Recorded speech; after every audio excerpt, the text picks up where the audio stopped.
सुनील तटकरेंच्या निवासस्थानावरून अमित शहा मुंबईत दाखल। संध्याकाळी शहांसोबत देवेंद्र फडणवीस आणि एकनाथ शिंदेंची बैठक।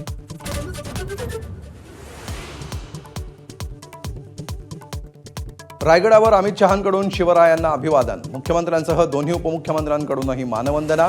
शिवरायांच्या आदर्शावरच मोदी सरकार आधारित, शहांचे गौरवोद्गार।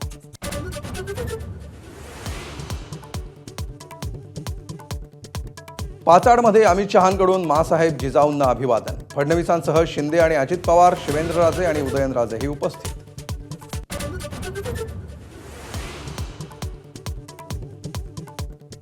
रायगडावर शेवटच्या क्षणी एकनाथ शिंदेंच्या भाषणाचा निर्णय। मात्र अजितदादांना भाषणाची संधी नाही। शिंदेंची नाराजी नको म्हणून फडणवीसांनी आग्रह केल्याची चर्चा।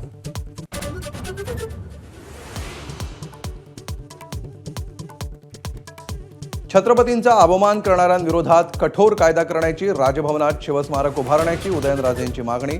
महाराजांचा अपमान करणाऱ्यांना टकमक टोकावरून ढकलून देण्याचीच इच्छा, फडणवीसांचं वक्तव्य।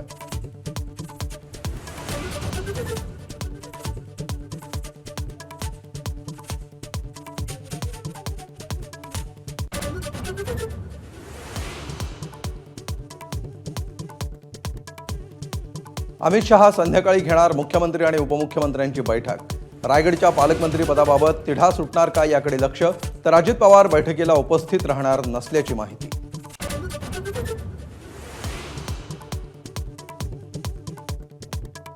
राष्ट्रवादी काँग्रेस आज अमित शहांना वक्फ विधेयकासंदर्भात निवेदन देण्याची शक्यता। नवाब मलिकांच्या समितीने तयार केलेलं निवेदन अजित पवारांकडे सुपूर्द। सभागृहात शहांनी दिलेली आश्वासनं पाळण्याचं आवाहन।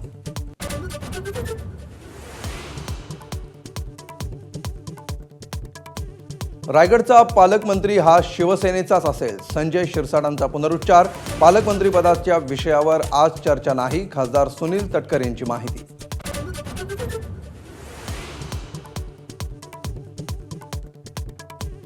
तीन अष्टविनायक मंदिरांमध्ये पोशाखाची नियमावली लागू। पिंपरी चिंचवड देवस्थान ट्रस्टचा निर्णय।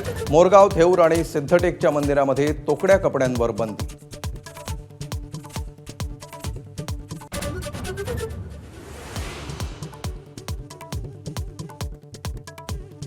साताऱ्यात आज शरद पवार, अजित पवार एकाच बैठकीला उपस्थित। रयत शिक्षण संस्थेच्या बैठकीसाठी शरद पवार दाखल।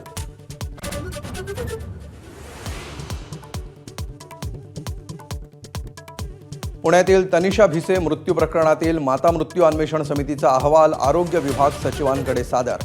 तनिषा यांना वेळेत रुग्णालयात आणलं होतं का, समितीकडून अनेक मुद्द्यांची चौकशी।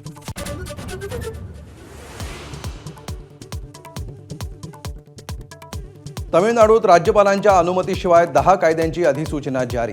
प्रजासत्ताक भारताच्या इतिहासातली पहिलीच घटना। सर्वोच्च न्यायालयाच्या 8 तारखेच्या निर्णयाला अनुसरून अधिसूचना।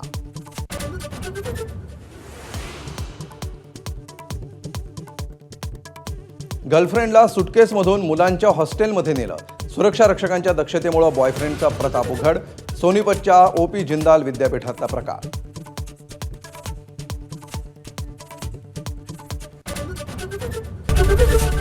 एबीपी माझा, उघडा डोळे बघा नीट।